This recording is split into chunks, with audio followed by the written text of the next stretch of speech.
All right, so I want to welcome everyone to Hot Off the Press, the show about new releases and the authors that bring them to you. Just want to go ahead and go around to everyone and let you introduce yourself. So I'll start with Gail. Hi, everybody. I'm Gail Z. Martin, and together with my husband and co-author, Larry N. Martin, we write a number of series for Falstaff Books, but the one that is the new release this month is the Joe Mack series, and the new release there is Black Sun. All right, and then Lucienne. Hi, I'm Lucienne Diver. I write the Vamp Young Adult series. I write young adult suspense, including my new release, which is Disappeared. I write an urban fantasy series for adults called Latter-day Olympians. And I'm also a literary agent because I don't sleep. So there we go. All right, AJ. Hey, I'm AJ Hartley. I write mystery, thriller, fantasy, sci-fi for various people and various age groups. And my new release is a YA fantasy adventure called Impervious. And Alex. Last and probably least of this list. Hey guys, I'm Alexander Gideon. My writing stock can best be summed up by the phrase, and many people died. I write everything from dark fantasy to urban fantasy, historical fiction, which is what this one is, Web of Crimson right here. Came out just 2 weeks ago. It's the first in the Books of the Law series from the Shadow Council Archives, featuring Aleister Crowley, investigating a mystical cult trying to take over London. I also have a story in My Battery is Low and It's Getting Dark, which is one of the new anthologies from Zombies Need Brains, and I've got a couple other stories in different Zombies Need Brains anthologies as well. All right.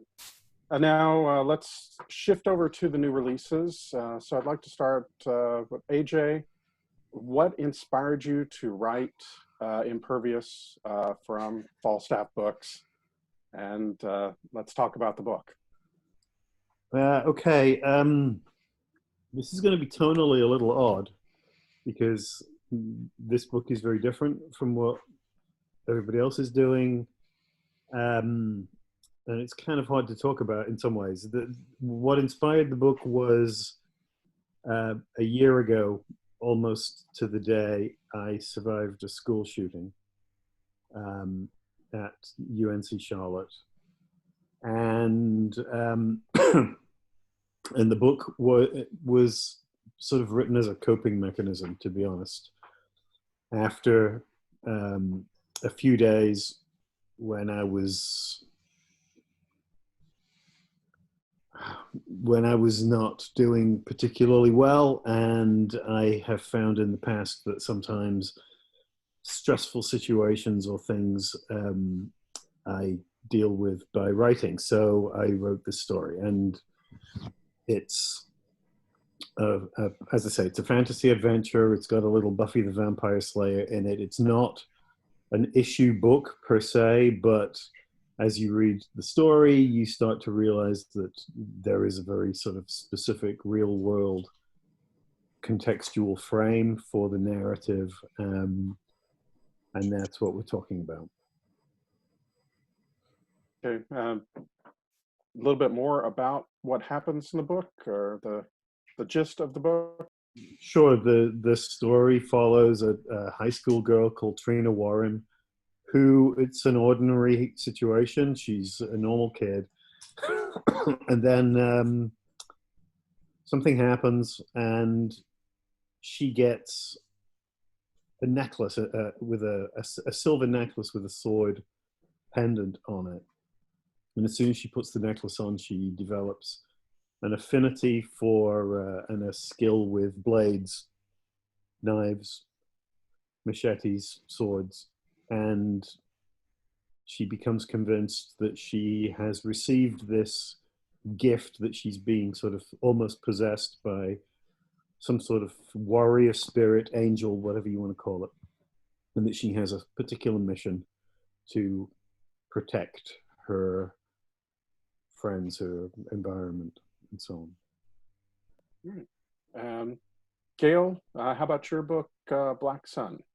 Sure. Well, again, Larry and I, it's one of the series that Larry and I co-write, and it is a tie-in to the Quincy Harker Demon Hunter series, the Shadow Council piece of it. And it's a roaring 20s monster hunter. Joe Mack is the modern name for a man who was born Joe Mazurak, a Hungarian immigrant who came over to work in the steel mills in Pittsburgh in the late 1800s and was murdered by the Pinkertons in the Homestead riot. And as he lay dying, he called out to the ancient Slavic gods for justice and vengeance, and Krukus, the god of blacksmiths, answered him and made him his champion. So that makes Joe immortal. When he calls on Krukus's power, his skin becomes steel, his bones become steel. He is impervious to anything except the fires of a steel mill, something that hot. And so he has become a champion for the oppressed and for rooting out dark magic.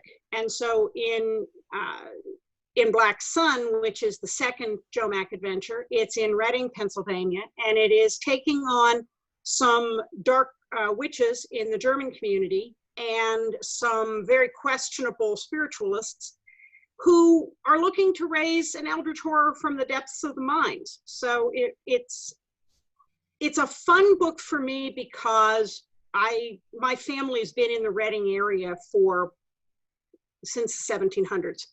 And so I grew up visiting the town, but I never knew how much German folklore and magic centered in and around Reading until I started doing the research for the book.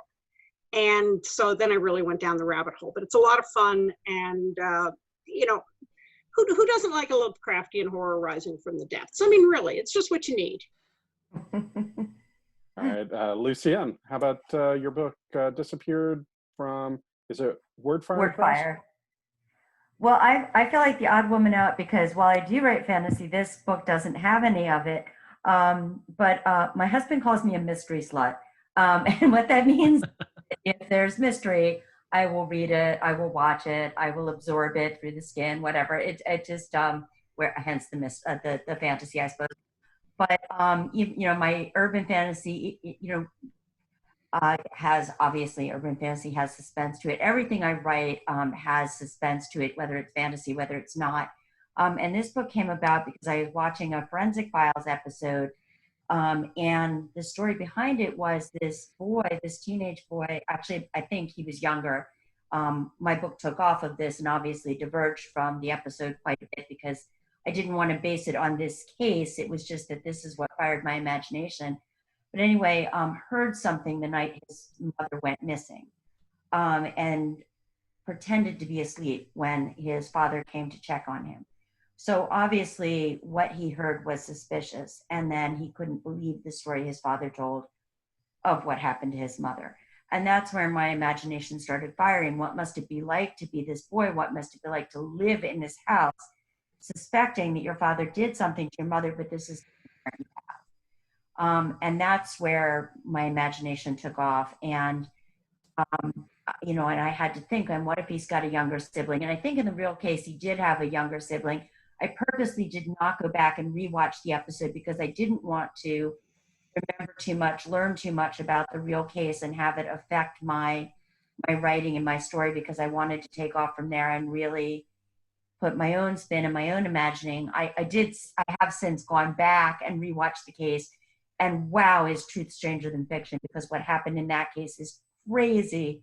And what happened in my story is crazy too, just completely differently crazy. But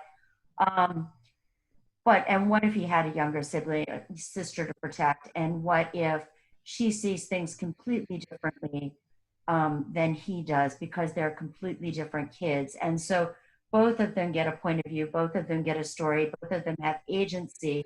But what I really wanted to explore is what it's like to be in an abusive household, how two completely different kids would approach and deal with that, and then how they would deal with it when their mother is taken out of the equation, when their father starts telling them stories, whether they would believe it, how they would approach trying to find their mother,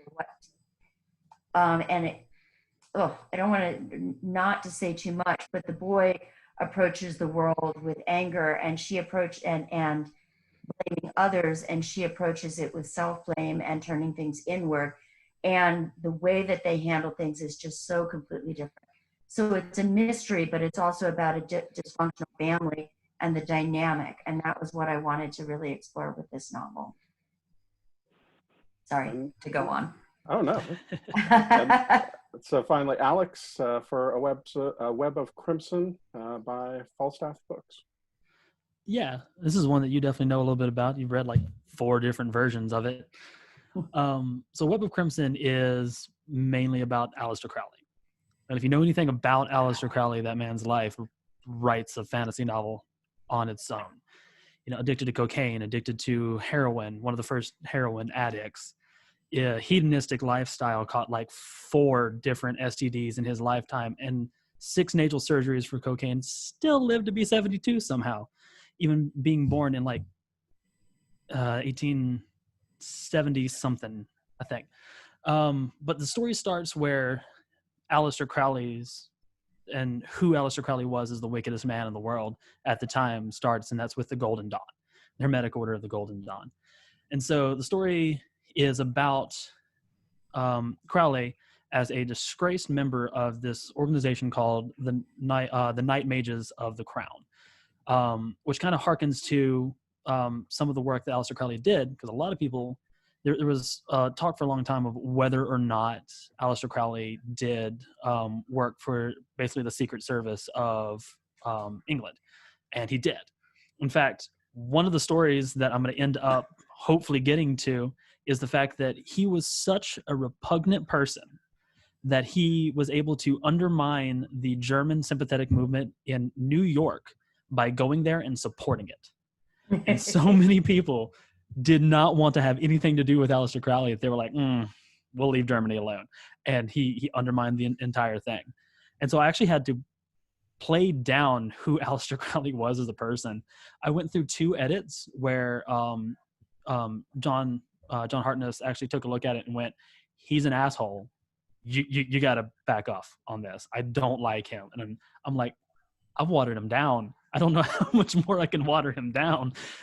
But the story follows him as a disgraced Night Mage of the Crown, being sent back to London and being forcibly moved into London to investigate the Hermetic Order of the Golden Dawn. And then, of course, there's the whole mystery of what's going on. There's the Book of Thoth, which is the most powerful grimoire in the world, and someone's trying to bring it to London, and he's not quite sure who. Is it the Hermetic Order of the Golden Dawn? Is it somebody else? And so that's kind of the main part of the story there. Okay, and this is also a Shadow Council archive book? Yeah, so it's also part of the Quincy Harker universe. So me and Gail are writing in the same universe on that one. There's I referenced the Order of the Golden Dawn in the latest Joe Mack one. Oh, nice. Mm-hmm. Yeah, I started writing Crowley, and then everybody started referencing Crowley and sticking him in. I'm just like, I haven't even gotten my book out yet. All right, so next I want to ask everyone their journey to becoming a published author. I know for some, I'm going to start with Alex since his is the most recent, but I know you guys have all had, definitely different journeys on the way to publication. Yeah, so like most writers, I've been writing most of my life. I started really like writing down stories probably in the 5th grade with a friend of mine. There was this whole story that we had started to make up and write down back then. But I started really trying to be a published author when I was 19. I am 27 now. And only, I think, 3 years ago, I actually got my first publication. That was, the first one that came out was called Null and Void. It was part of a charity anthology that some of us did. I think Faith and John and our Faith Hunter, John Hartness and David Coe were our anchor authors for it. We did that one for a friend of ours who pretty abruptly passed away. She had an androvascular malformation in her brain, ruptured, and there wasn't really much else that we could do. And so we did that charity anthology to help her significant others just recoup with the losses and everything, and really be able to handle funeral costs. And then my first sale was The Weapon They Fear, which came out in The Razor's Edge from Zombies Need Brains. And that one, I love my story that was in the charity anthology, but that was the one that really, like, it was my first sales, the first time I made money off of it. And that was 3 years ago. And this one here, My Battery is Low, is the third year in a row that I've been in a Zombies Need Brains anthology. And so I hit that first one and I was able to go from there. And then A Web of Crimson happened at a writing retreat that we were at. And this is actually the year after our friend had passed away, and it was the same year that we put out the anthology. And John came to the retreat, and he was talking to us a little bit about the business and everything. And the Shadow Council Archives was just starting up, and he was like, "I'm surprised that nobody wants to write Aleister Crowley." And I went, "Right here, that's me, all me." And he said, "Give me the plan for the first 4 books," and I had it to him 2 weeks later. And now finally out. All right, thank you. AJ? I am not 27, but I did write my first novel when I was 19. Oh, okay. It was awesome.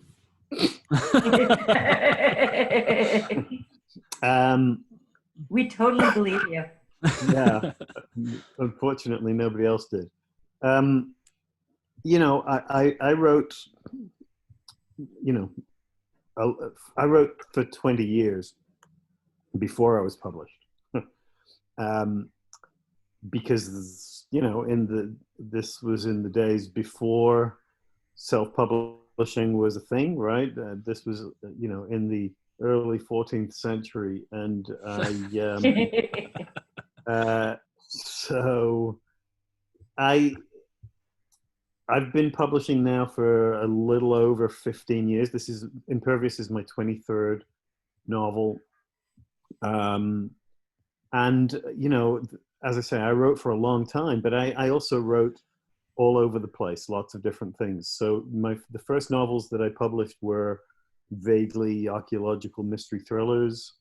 It was around the time the Da Vinci Code had just come out, and I had happened to have written something similar, and that was my first series with Penguin.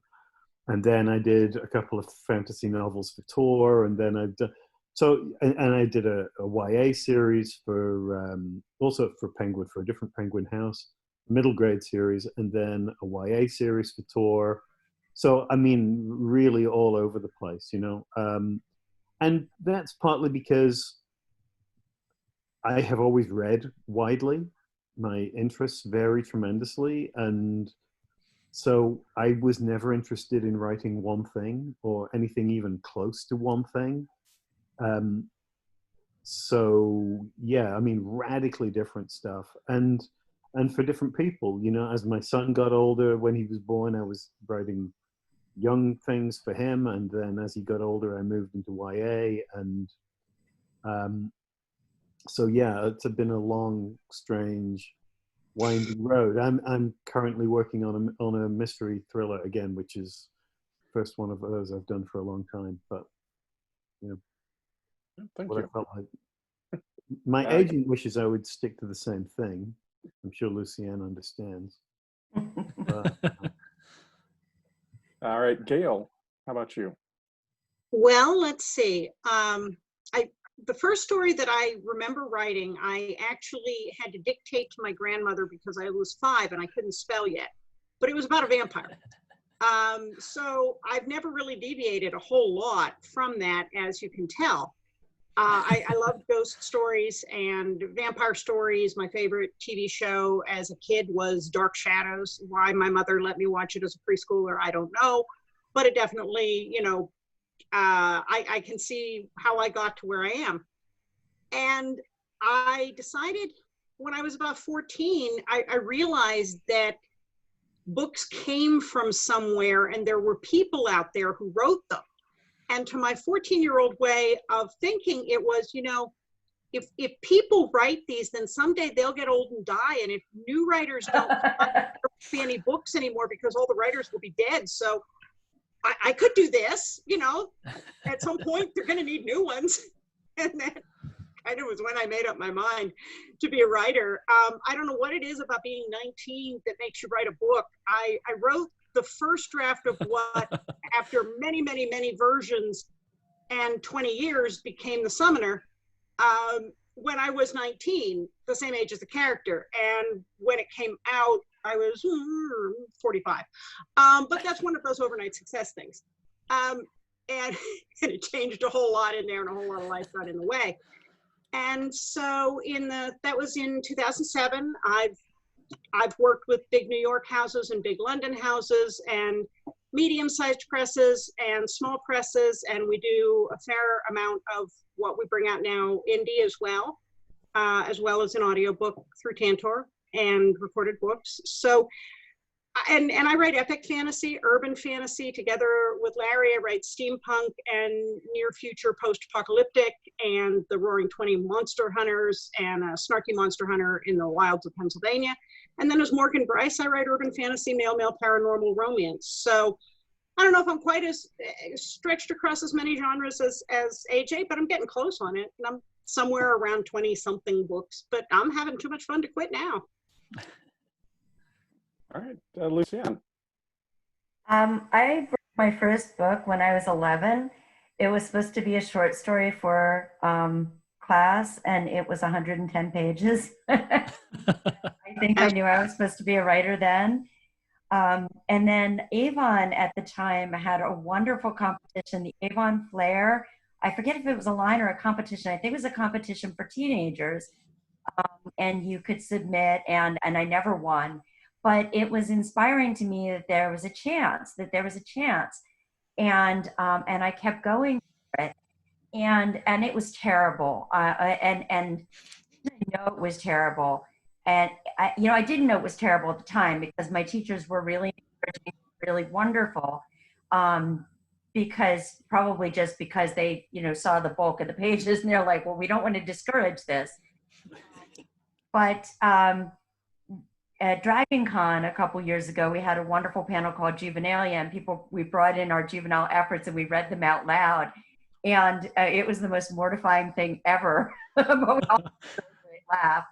And oh my God, it was awful. But anyway, moving on. But it was absolutely awful. And then my daughter was born, and I didn't write for 2 years after she was born because all I did was stare at this beautiful child and change diapers, and I worked and things like that too. But at some point after she was born, I overheard this conversation with baristas in a Starbucks, and it just sparked this entire novel, and it just kickstarted the muse again.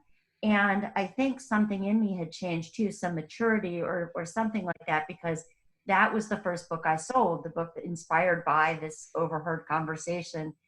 And but when I went out with it, I decided I was already an established agent at that point, and I wanted to go out under a pseudonym because I didn't want anybody to have preconceived notions based on my name. And if it was awful, I didn't want anybody to judge me based on that either. Oh my God, I'll never look at a submission from her the same way again. So either way, good or terrible, I wanted it removed from me, and I sold it. So that was wonderful. But it became really difficult to promote a book under a different name. And when the Vamp series, when it became time to submit that, I had an agent by then, and she said, you know what, do you want to just go out with this under your own name? And I said, well, if you think that's a good idea. And she did. And we did, and we sold it, and I just never looked back. And at some point, I probably will use a pseudonym again. I mean, we'll see. I'm writing an epic fantasy now that is so different than anything I've ever written. Well, I may be using a pseudonym for that. We'll see. But in any case, that was my journey. It was different because I wanted it to be different, and I wanted it to be out of remove from me. And then it's come back full circle to who I am now. Thank you. And so I'll stick with you, Lucienne, on the next question. Getting back to Disappeared, what was the most challenging part of the process of that book, either writing, publishing, or any aspect of the book? That was the younger sibling part because Jared, the older brother, came to me right away. What was it like to be that boy? You know, to hear that sound and to wonder. He came to me almost fully formed. But the younger sibling gave me trouble because at first I wanted her to be significantly younger, so that that protective instinct in him really kicked in, and he really felt that he was the only line of defense. But then that didn't give her enough agency. But I didn't see it. And actually, it was a fellow author, Amber Hart, who lives right here in Tampa, as it turns out. But a fellow author, Amber Hart, who volunteered to be a reader for me when I got stuck. And she pointed it out. She says, "You're writing young adult, and your other character is middle grade. She's too young, and you really need to bump her up to young adult." And I tore my hair out because that changes everything. You can't just change somebody's age without it informing everything. You know, writers, you all know how it is. You don't change one thing without the ripple effect. But she was right. She was so right. And when I changed that, it changed everything about her. It changed who she was. It changed everything, but it gave her agency. And once I changed that and I knew who she was, I mean, it was not just a revision. It was a tearing apart and reconstruction of the novel. But it was the most difficult thing, but it was also the best thing. And one of my favorite parts of the novel now is her and her poetry and how it ties in with who she is and the pain that she's going through. And I love it now. And you would never know, I think, except that I'm telling everybody, but if you read the novel not knowing that, you would never know that that was the hardest part for me because it's so intrinsic to the novel now. And I shout out to Amber because this novel would not exist without her. And AJ, what about with Impervious? The hardest part. I mean, I wrote the book very quickly.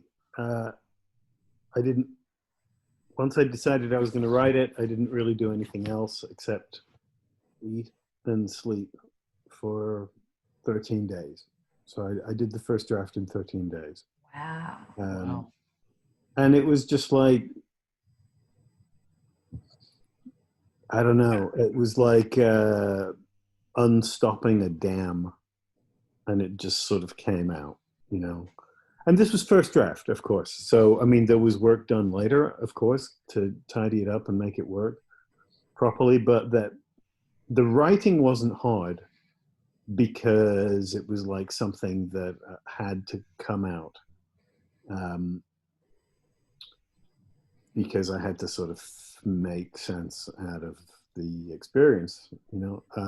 And I find it hard to read, you know, so the editing got hard because, you know, whether anybody else will feel it in the same way, but for me, certain moments feel like sort of reliving certain things, you know, and so there's it's hard to describe an experience in which you're not really in any serious danger. You don't actually, I mean, the way with the situation for us was that I was sheltering with students. We were in a theater where we were supposed to be having our end of semester thing, the thing that we actually just had tonight, a year on, to celebrate our graduating students when the shooting started. But because we were in a soundproof building, we never even heard anything. All we knew was we got these reports and we hid. We hid, you know, for 2 hours and everybody was using their phones to try and figure out what the hell is going on, and news reports and waiting for the SWAT teams to come and clear the building and waiting to see if anybody else came first, which was the scary part, obviously. So it's a strange experience because it's like you have PTSD for something that you didn't really experience, you know, and it's really hard to explain. And initially I was fine. I was okay during the experience, and for the first day afterwards, it took a couple of days for it to start unraveling and manifesting itself in sort of weird ways. So, the hard part of writing the book in some ways was realizing that I had to write the book.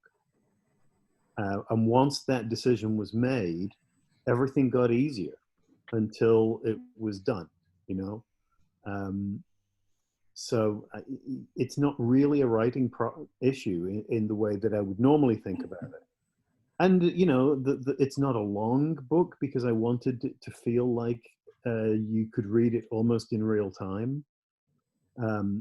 It's, I don't know, 55,000 words or something like that. So, it's somewhere between a novella and a novel. But the whole thing was that I wanted it to feel like, you were just in it and you could sit and read it in a single sitting kind of thing. So, yeah. So the hard part was not really the writing. If that makes sense. Yeah, definitely. And Alex. So for Web of Crimson, there was a couple of things that was hard for it. So first off was just proving to myself that I could write something of length, because everything that I had written up to that point and finished and published was all short fiction, 7,500 words and lower. And so this was the first time that I was seriously committing to writing something longer than that. It was actually has novel in the name. It isn't a novel, it's a novella, but hey, it's got it in the name, so I count that as a win. And honestly, the first draft came really quickly. I think I did this one probably in about a month and a half or so, about 6 weeks, which is pretty fast for me. And it went through 4 stages of edits before we got it to here. And probably those last 2 stages of edits were the hardest, with one of them being, like I said, John Harden is telling me that Aleister Crowley is an asshole and he doesn't like him and we need to change that. So that one was hard. I had to do a lot of change for that one. And then it was interesting because that egocentric kind of narcissistic nature that Aleister Crowley has seeped through in that I had to give all the other characters agencies, because using his voice, he would perceive everyone through his point of view. So I had to go back and give all the characters agency that weren't getting it because of just that point of view for him. And honestly, there's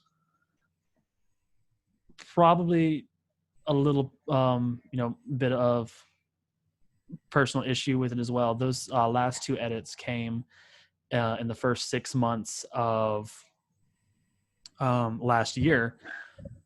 Seemed to be a bad time for everybody, because from January to June, my father was in a steady decline. He passed away in June, and it was really hard to kind of focus on these edits that I know I need to get in if this book's going to come out and actually have a shot, and dealing with that as well. So that's probably those edits were killer. All right. And Gail.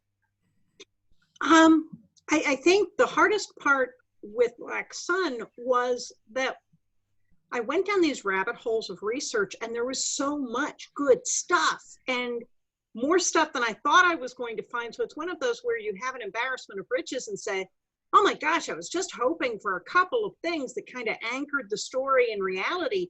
And instead you find King Tut's tomb, and there's all this good stuff. And oh my gosh, I can't use all of it, but it's all so good. And so how do you pick the pieces that you want and that you don't want? And so weeding that down to the few key things that were still true to the time period and true to the place and to the tradition of German powwow magic, and not going overboard with things that you didn't need for the story, that was tough. It was also very interesting mentally inhabiting the Reading of 1928, because I had grown up as a kid visiting there because that's where my grandparents were and that's where my dad had grown up. And so I had a much different time period in my head, and yet many of the same landmarks were still there. But there were a lot of things, obviously, that were also different. So learning to navigate the Reading of 1928 and getting it juxtaposed with the Reading that I grew up visiting was an interesting juxtaposition. And then it was also kind of odd in the back of my head. My dad was born in 1923, so he would have been alive at the time this book was set. He would have been a kid, but he would have been alive. And I did set one of the important characters' homes in the row house that my grandparents had lived in, that they bought after my grandfather came back from World War I, that my dad was actually born in. And so that was kind of a nice, interesting anchor for me. Nobody else is going to care. Nobody else is going to notice. But there were a lot of those little Easter eggs in it for me that if you did know me that well, you'd go, oh, I see what you did there. And probably nobody except Larry got those. And I probably had to point some of those out to him too, just, you know, but it made me happy, you know. Okay, so you kind of touched on this, Gail, but what surprised you the most about writing the book? Was there anything in addition to those little Easter eggs? Yeah, I think I went looking for, hey, is there anything kind of witchy that would tie this together, and found this deep, fascinating tradition of German magic, and found out that two of the most important grimoires in the 1700s in American magic were published in and around Reading, Pennsylvania. And they're still in print. I have them on my Kindle now. Something weird about having a grimoire on your Kindle. But finding that depth of tradition that was right there in all these places I thought I knew well, that was really fascinating. And I could have gone so much deeper into that, but you know, the story had to be about the plot, not about all this cool stuff I found on the side. And so that was probably, I found way more than I thought I was going to find, and it was just so cool. So now I don't know what I'm going to do with that, but now that I know it, I have to do something with it. All right, Lucienne.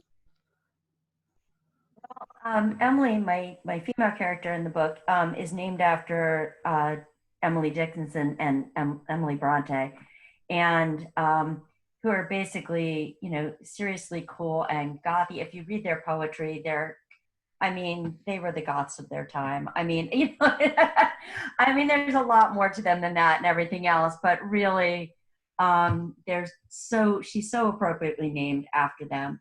And my rabbit hole of research was falling down the rabbit hole of their writings and their poetry and their lives and their worlds. And that was very cool for me, because the one Emily Dickinson poem I really remember from growing up, I've already used in a novel earlier on, which was Because I Could Not Stop for Death, He Kindly Stopped for Me, The Carriage Held But Just Ourselves, and Immortality, which is the first stanza, which I've always remembered from childhood because I was a closet goth. And that was for this book, but I found another one that was, which is called The Soul Has Bandaged Moments, which is a really wonderful poem as well, which is totally worth looking up. And I don't know that one as well. That was a rediscovered poem. And I think I'm, you know, getting old and senile. My memory's not as good as when I was a kid, when I could quote like half of Shel Silverstein's Oprah and, you know, everything else. I still quote Shakespeare's soliloquies and, you know, still remember my childhood phone number and all that stuff. But anyway, that for me, just rediscovering Emily Dickinson and Bronte and various poetry was fun for me. Good. And AJ, was there anything surprising other than the speed of writing? Which I'm totally jealous of, by the way. Well, like I mean, it's But I mean, your reasoning, I mean. Yeah, it's not usually the way I work, but, and you know, usually the process for me is a lot slower because I do a lot of research, but with this I didn't, you know, I had a story idea and I knew what I wanted it to be and I just wrote it. So there were none of the usual rabbit holes and things like that, which would have taken me on interesting little digressions and stuff. But this was not that kind of project. And I think the only time I've ever done that, this is a completely different book for me than anything I've done before. Okay. Alex, anything surprise you with Crowley or the book itself? So I'm on that same train where the research was just phenomenal. Researching Aleister Crowley, that man, just that man. It was really surprising just some of the things that you can find. Like I found an actual documentation from the U.S. government that they had surveillance on Crowley while he was in the States, because they had pegged him as a British spy, and they were right. He was totally a British spy. But it's just some of the way he developed over his years, and just watching this kind of degradation that he had, where when he was younger, there's kind of some class to him. When he was in the Golden Dawn, and you have the whole battle for the Vault of the Adepts, which was really mostly just a court case about who pays rent. But he had this ability to take things like a court case over rent and make it this grand thing. And just the fact that he was so open about his sexuality, about his spiritual beliefs and everything, in a time when it was really not okay to do that. It just really wasn't. But there's so many surprising things that I found, like who all was part of the Golden Dawn. You have W.B. Yeats, you have Bram Stoker, who I totally wanted to have a cameo just because it's Quincy Harker, with the Dracula connection and everything. That was one of those darlings I had to kill, was having Bram Stoker in there, just because I couldn't have brought him in as just like a minor character that appears. So that was one of those things. But yeah, his life is was just insane. There's not many people who live a life like that anymore. Okay. And I think this will be the last question for everyone. What do you want or hope people take away from reading your book? And I'll start with you, Alex. Honestly, for this book, I love it to death, but it's Pulp Fiction, and I know it's Pulp Fiction. So for this particular book, there wasn't as much deeper in it. So that it's one that I really hope that everyone just enjoys. I will bring this one up because I haven't gotten to talk about it very much. My story in My Battery's Low and It's Getting Dark. It's called Terra 356, and that one is about the first android to have a soul having a conversation with death. And that's one that I really hope people take away from. That one was one that was the first thing that I wrote after my father passed away, and it was kind of like, for AJ, it was kind of me working through some stuff there. So that one's one that I really hope that people not only enjoy, but kind of take away and have a new look on what death might mean. Okay. And Gail. Mine's really, ours here is really an adventure, and a kind of a dark adventure. So I'd say that the biggest thing is, if you're looking for cheap labor, raising the Virillia from the depths of the mines is probably not going to work out well for you. Straight to the point. All right, Lucienne. All my characters, not just my two main, have an arc, and I would love people to go take the journey with them and learn what my characters learn.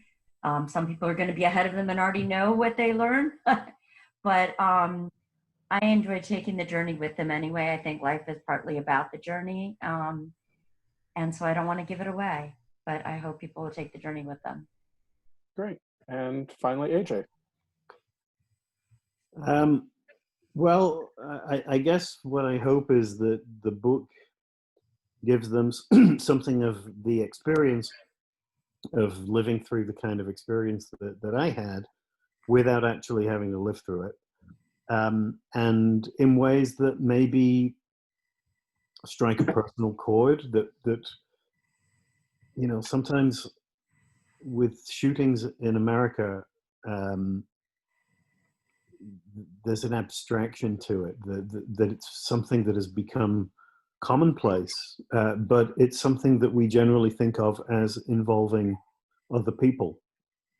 And what's really terrifying to me, and I think it's part of what made the days after the shooting so strange and so difficult, was the sudden realization that these things really can happen to anybody at any time.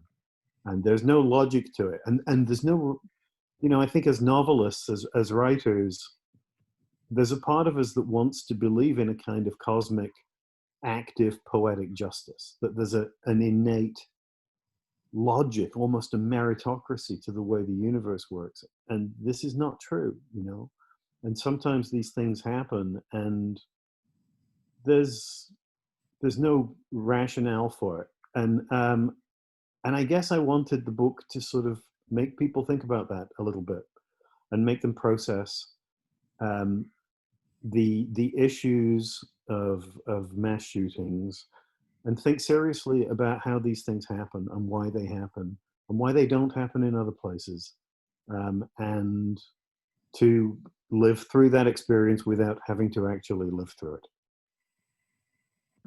Thank you. And let's just go around and find out where people can find you on social media. I'll start with you, AJ.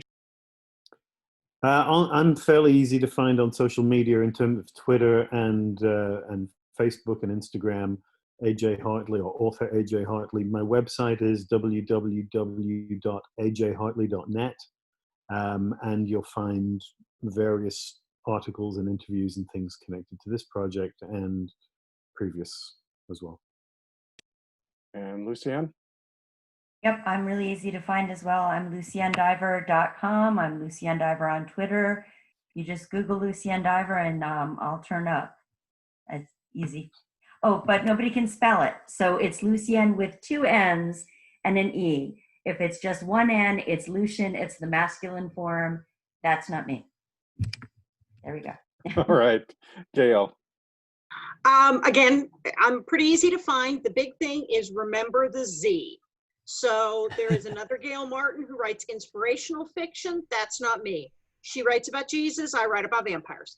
So keep that. They both rise from the dead. Well, this is true. So if you look for Gail Z Martin, gailzmartin.com, at Gail Z Martin, you'll find me on pretty much all of social media. All right, Alex? And I'm the same, alexandergideon.net. That'll link you over to my blog, which is readasthouwill.com. You can find it through my main page. I'm at Alexander Gideon on Twitter. You can find me Alexander G.R. Gideon on Facebook. All right, and all of your books, by the time this posts, will be out and can be found on Amazon, and as well as other places? Yep. Yep. All right. I think just Amazon for me. Okay. Well, I want to thank... F should be Amazon and KU. Yeah. All right. I want to thank everyone for coming. Thank you so much. And this has been Hot Off the Press. Thank you. Thank you so much. Thanks, guys.